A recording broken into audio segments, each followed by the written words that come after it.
We need to teach everyone the golden rules so that we will not annihilate each other. When I was a child, I read a book, The Butter Battle Book by Dr. Seuss. And in that book it says, the Yooks and the Zooks live on opposite sides of a long curving wall. The Yooks wear blue clothes and the Zooks wear orange. The primary dispute between the two cultures is that the Yooks eat their bread with the butter side up, while the Zooks eat their bread with the butter side down. The conflict between the two sides leads to an escalating arms race, which results in the threat of mutual assured destruction. Now, no solution is reached by the book's end, with the generals on both sides of the wall poised to drop their bomb and waiting for the other to strike. The Yook patrolman's grandson, who had followed his grandfather to the wall, asked, "Who's going to drop it? Will you or will he?" To which he replied, "Be patient. We'll see, we'll see." There's a TV show called Eureka, which my wife and I loved, and there was one episode called Dr. Noble.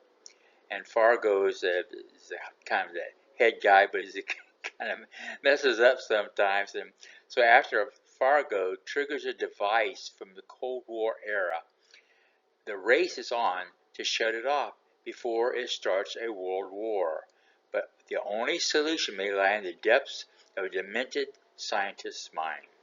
So this scientist, he's a brilliant scientist, and he's the one that really set up the computer and knows a lot of these things. And they asked him to give his wisdom.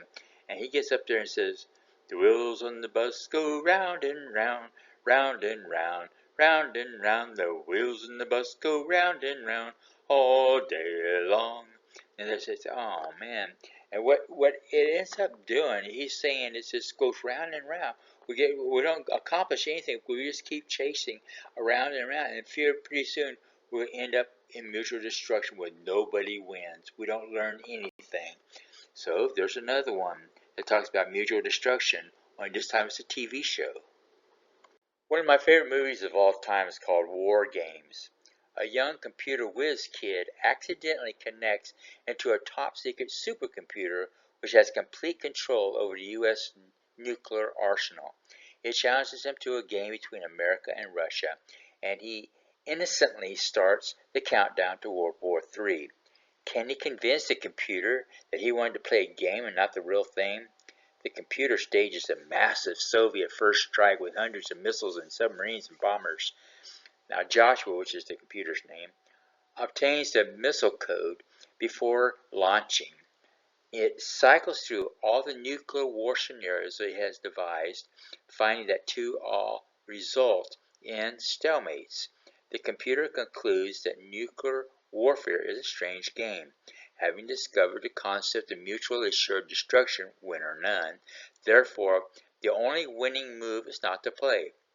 Joshua then offers to play a nice game of chess and relinquishes control of NORAD and the missiles. So now here we have AI going through all the different scenarios and realizing that there is no winner, and the best thing to do is just not to play. Can we humans do the same thing? Will we destroy ourselves before we learn this lesson? So we have a kid's book, TV show, movies, and there's a host of others out there that talk about mutual assured destruction. So we know it. We humans know it.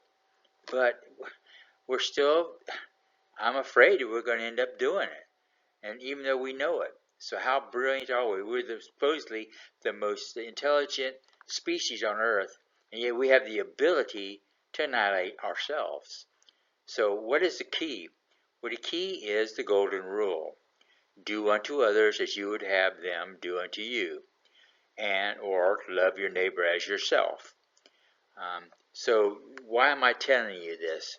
Because we're so afraid of AI one day being that we're the programmers and infallible and can annihilate each other, then it seems like that which we program could do the same thing, AI. But we were programmed with the golden rule. The only out of this is for us to all program the golden rule into AI.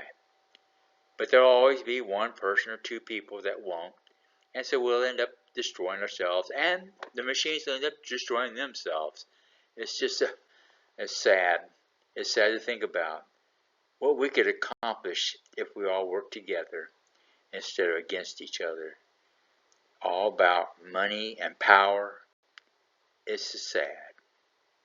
Thank you for watching my video. Please share, like, and follow, either on Rumble, YouTube, or my website. I appreciate it. Thank you. God bless.